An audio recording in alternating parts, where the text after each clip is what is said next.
Rome ಹತ್ತಿ ಉರಿತಾ ಇರಬೇಕಾದ್ರೆ ನೀರು ಏನೋ ಪಿಟೀಲ್ ಕೊಯ್ತಾ ಇದ್ದಂತೆ. ಹಂಗಾಯ್ತು ಈ ಡಿನ್ನರ್ ಪಾಲಿಟಿಕ್ಸ್ ಈ ಚರ್ಚೆ ಇದೆಯಲ್ಲ ಇದು. ಕಳೆದ ಹಲವಾರು ದಿನಗಳಿಂದ ಈ ಪ್ರವಾಹದಿಂದಾಗಿ ಹಲವಾರು ಸಾವು ನೋವಾಗಿದೆ. ಸುಮಾರು 30 ಲಕ್ಷ ಹೆಕ್ಟೇರ್ ಅಷ್ಟು ಇದು ಬೆಳೆ ಹಾನಿಯಾಗಿದೆ.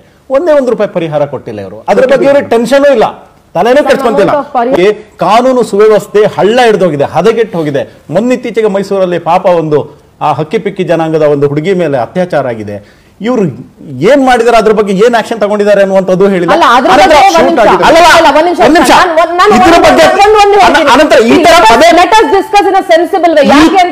ಈ ತರ ಇಶ್ಯೂ ಪದೇ ಪದೇ ನಡೀತಾ ಇದೆ. ಆದ್ರಿಂದ ಈ ಕಾನೂನು ಸುವ್ಯವಸ್ಥೆ ಹದಗೆಟ್ಟು ಹೋಗಿದೆ.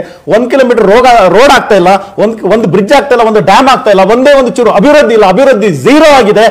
ಸರ್ಕಾರ ಅನ್ನುವಂಥದ್ದು ಅಸಮರ್ಥ ಆಗಿದೆ. ಎಲ್ಲಿದೆ ಯಾವುದೇ ಒಂದು ಸರ್ಕಾರದ ಸಚಿವರು ಅವರೊಂದು ರಿಪೋರ್ಟ್ ಕಾರ್ಡ್ ಅನ್ನ ಕೊಟ್ಟಿದ್ದಾರಾ? ಇಲ್ಲ, ಏನಿಲ್ಲ.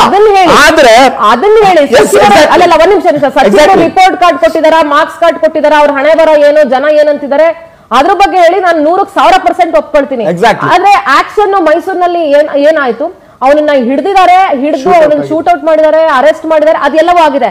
ಆದ್ರೆ ನೀವೇನಾದ್ರು ಹಂಗೆ ಹೇಳಕ್ ಹೋದ್ರೆ ಕಾಂಗ್ರೆಸ್ ಅವ್ರು ಏನಂತಾರೆ ಗೊತ್ತಾ, ಪದೇ ಪದೇ ಊಟನೂ ಮಾಡಂಗಿಲ್ಲ, ಇಲ್ಲ ನಾನು ಫಿನಿಶ್ ಆಗಿಲ್ಲ. ಆದ್ರಿಂದಾಗಿ ನೋಡಿ, ಇವರ ಅಭಿವೃದ್ಧಿ ಅಂತೂ ಶೂನ್ಯ ಆಗಿದೆ. ಇವರ ಸರ್ಕಾರ ಅಸಮರ್ಥವಾಗಿದೆ. ಜನರ ಬವಣೆಗೋಸ್ಕರ ಇವರು ಡಿನ್ನರ್ ಪಾಲಿಟಿಕ್ಸ್ ಮಾಡಿದ್ರೆ ಅದನ್ನು ಒಪ್ಪಬಹುದಾಗಿತ್ತು, ಅಥವಾ ಅಭಿವೃದ್ಧಿ ಬಗ್ಗೆ ಚರ್ಚೆ ಮಾಡೋದಾದ್ರೆ ಅದನ್ನು ಒಪ್ಪಬಹುದಾಗಿತ್ತು.